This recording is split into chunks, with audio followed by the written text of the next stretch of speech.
The author's POV. Chapter 1. Prologue. Efforts never betray you. A quote that has been widely respected and repeatedly preached across the world. Some people widely regard this quote as a personal mantra to follow throughout their life, while others simply scoff over the quote as if it were a mere joke. I mean, why put effort when you have a super rich dad that provides you with all that you need? Big house. Hello, Daddy, can you buy me a house? New car. Daddy tilde, there's this new car that I really love and was wondering if. There's also those that live in luxury because they are simply lucky, like the ones that win a lottery. I mean, how much effort does it take for someone to win a lottery? Congratulations, you have 200 million won. How does efforts never betray you apply here? Of course, setting those examples aside, there were many cases in which the quote proved to be correct. For example, have you seen the movie, what was it called? Right, The Pursuit of Happiness. It was your perfect example of efforts never betray. It was a touching story about a homeless dad living in the street with his son, and later, because of his pure love and dedication for his son, he managed to succeed and became a millionaire.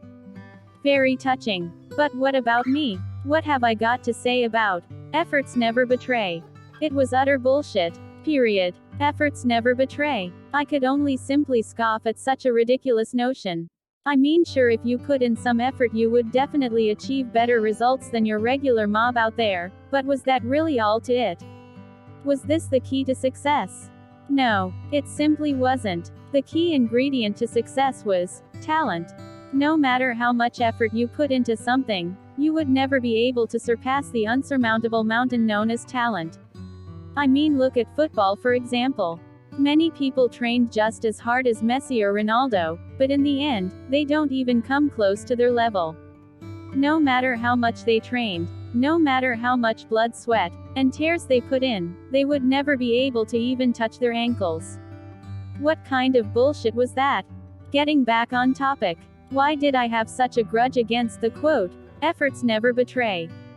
Simple. It was because I was one of those idiots that wholeheartedly believed in the quote. You see, my parents died when I was 14. Some bastard got drunk and ran them over. I couldn't remember how many times I had cried myself to sleep because of the accident. My parents didn't have siblings, and both my grandparents, maternal and paternal, had already left the world, making me an orphan. Luckily, they had enough money in their bank account to last me until school finished, and thus I studied as if life depended on it. I mean, it literally was. I would study hours and hours on end, just so that I could enroll at the prestigious University A and later find myself a suitable job for myself. But hold on. How could I possibly afford to go to university? I mean, university usually costs a hell of a lot of money. A bank loan. Would they loan to someone that had no parents and no assets? Well, I tried, but in the end, I got rejected by the government. But there was a way. A scholarship. If I managed to secure myself a scholarship, I could attend university without paying a single cent. Luckily, University A, the only university near me, offered a scholarship program that was perfect for me. One of my teachers heard that they only offer one scholarship a year for people in the school I attended. But that was enough for me. If I studied hard enough and achieved a high enough score, there was definitely a chance. And so I studied so hard that all the friends I had made over the years became estranged. But I was fine with it. As long as I could attend university, I could make all the friends that I wanted, was what I thought at that time. But looking back at it now, I could only laugh at how naive I was back then. Thanks to all the effort I put in, I managed to get on the top 1% percentile in the national exams, but in the end, the scholarship I so wanted never came. Funnily enough, I only found out later that the one who got the scholarship was actually lower ranked than me. Apparently, his father was a highly influential person and helped him secure the scholarship for him. That scholarship should have been mine. All the sleepless nights and lonely days that I had spent became worthless. What's even more frustrating was the fact that the father could totally afford to send his son to university without a scholarship. Since you could afford it, why not give it to someone who actually needed it? I wanted to apply to other universities for scholarships, but they were all outside of my city, and I couldn't afford to move. At that point, having exhausted all my family's savings, I was dirt poor. I could barely feed myself through part-time jobs. How could I possibly study in another city where the rent was levels beyond what I could afford? And thus left with no choice, I dropped all my studies and continued attending part-time jobs. I slowly sank into depression and found an escape route in food, manga, and web novels. As I gained weight and found myself putting on more pounds with each passing day, it became increasingly harder for me to continue going to part-time jobs as I would always run out of breath after standing for over 10 minutes. Fortunately, I found myself a new hobby: writing web novels. At first, I took it as a hobby to pass time, but later as more and more people started reading my novel, a fire that had long been extinguished ignited inside of me, prompting me to continue writing. And I succeeded. My first novel was a hit, and money started coming in. Descent of the Hero. Description: Sifar, an orphan boy from a poor village, hopes of one day becoming a hero and embarks on a tough journey to fight against all odds and become a hero. Rating: 4.7, 513 reviews. Views: 5.5 m words, 1.3 m. Sure, it was your typical story of hero versus demon king, but what could I say? As long as I liked it, and it made money, it'll do, right? At least that's what I thought at first, but as time progressed and as my second and third novels came out, I found myself slowly losing interest. It was not because I hated writing, no, it was simply because of what I was made to write. Because I was catering to my readers, I slowly started straying away from what I liked writing. I started writing things that I did not like. For example, people loved fan service, but it was really uncomfortable from a writer's point of view. Especially for a virgin like myself. Fortunately, I had the internet to help me, but it was stuff like this that made my passion for writing decrease. I mean, who would want to write about putting some cucumber in their mouth? Certainly not me. And though I did exactly as my readers asked, apart from the first novel, I never found my novels making it in the ranks. And here I was today staring blankly at my laptop. Click, click, click, click, click. The monotonous sound of my keyboard typing echoed inside of my room. The same boring pattern repeated like any other day. Wake up, type, eat, type, repeat. Finishing my last sentence, I pressed the save button at the top right of my screen and clicked send. Sigh. Letting out a long sigh, I dazedly look at my ceiling. How long will I have to continue to do this? Bitterly shaking my head, I look at my novel's comment section. Good guy 85. Author San, I feel like your writing is becoming worse and worse. Weeboo. Replying to Good guy 85, I totally agree with you. This novel had so much potential, but I feel like lately the story started derailing. Truck driver. I totally agree with you, man. There are too many plot holes in Der Machina. It's getting ridiculous. Boy wonder. Tilda, thanks for the new chapter. Twilight Star. Dropped. Boob monster. Hey, where the ecky scenes? Roosterboy 65. Dude is married to Mary Sue. Bam. Fuck. What do you mean my writing is getting worse? Slamming the table with my fist, I raged at my computer. I'm tired of this shit. Closing the laptop down, I forcefully tried to calm myself. Getting angry was not good for my blood pressure. I actually quite liked my new novel.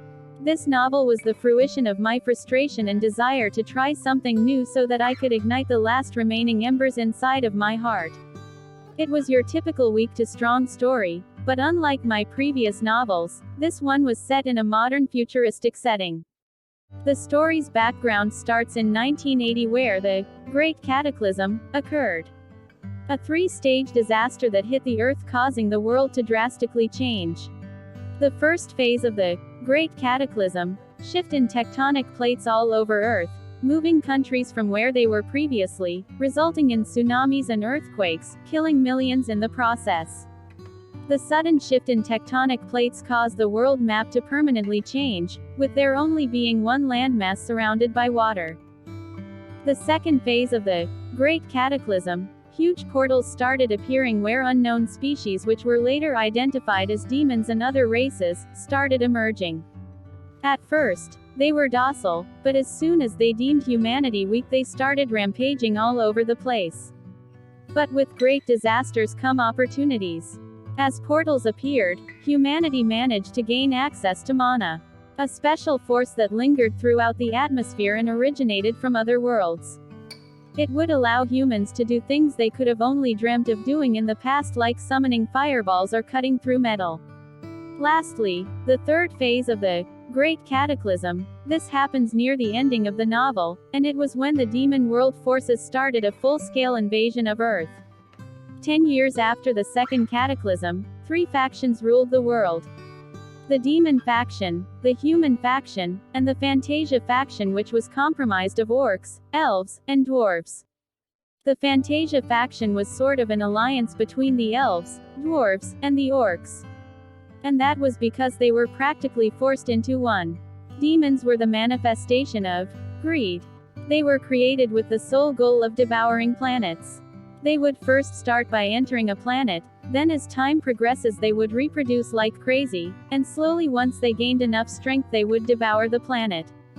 The elves, orcs, and dwarfs were all refugees and survivors from the demons, who had already conquered their home planet. At first, when the elves, orcs, and dwarfs arrived on Earth, they chose to observe. They wanted to see if the humans were worthy enough to join their alliance to fight against the demons. At first, they were very excited with the prospect of gaining a potential ally, but as time passed their excitement turned into disappointment, which later became into disgust. For the prideful elves, the selfish acts and schemes which they witnessed during humanity's dark moments made all thoughts of collaboration vanish, only to be replaced with utter disdain. For the orcs, humanity's weak and frail body left them utterly disappointed and thus deemed them unnecessary. And for the dwarves, humanity's primitive technology made them seem like brainless monkeys who roamed around flaunting their power and intelligence with no substantial backing.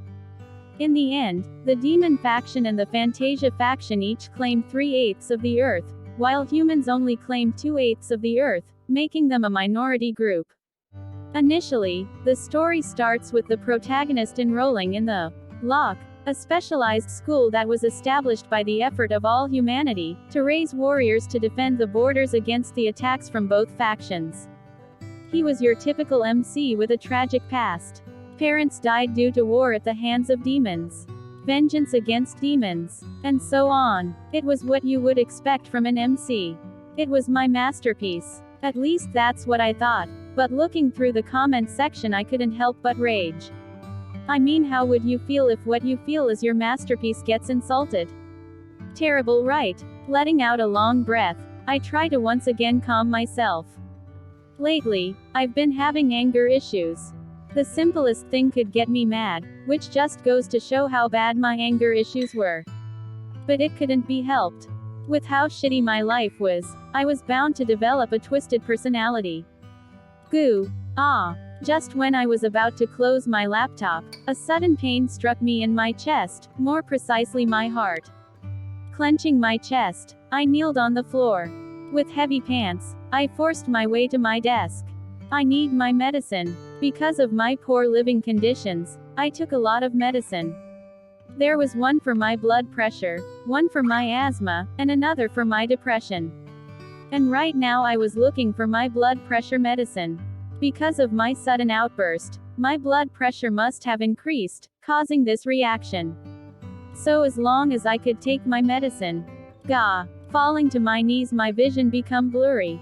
It was starting to get increasingly harder to breathe. Is this how my shitty life ends?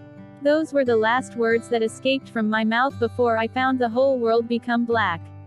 Chirp, chirp, chirp. Awaking me from my slumber was the peaceful sound of birds chirping. I could faintly feel the warm, gentle sunshine envelop my whole body, causing my lethargic self to feel more energetic. Opening my eyes, I found myself inside a one-bedroom apartment. Rubbing my eyes to make sure I was still not sleeping, I blinked a couple of times and once more looked at my strange surroundings. Aren't I supposed to be dead? Was what I thought at first, but seeing that I was still breathing and seeing just fine, I thought that perhaps someone had rescued me moments before I died, and right now I was in a hospital. But with each passing second, I realized that this was not the case. Why? Simple. It was because a large screen appeared right in front of me, startling the living daylights out of me. Status. Name. Ren Dover. Rank. G. Strength. G. Agility. G. Stamina. G-. Intelligence. G. Mana capacity. G. Luck. E. Charm. G-. Profession. Swordsmanship level 1.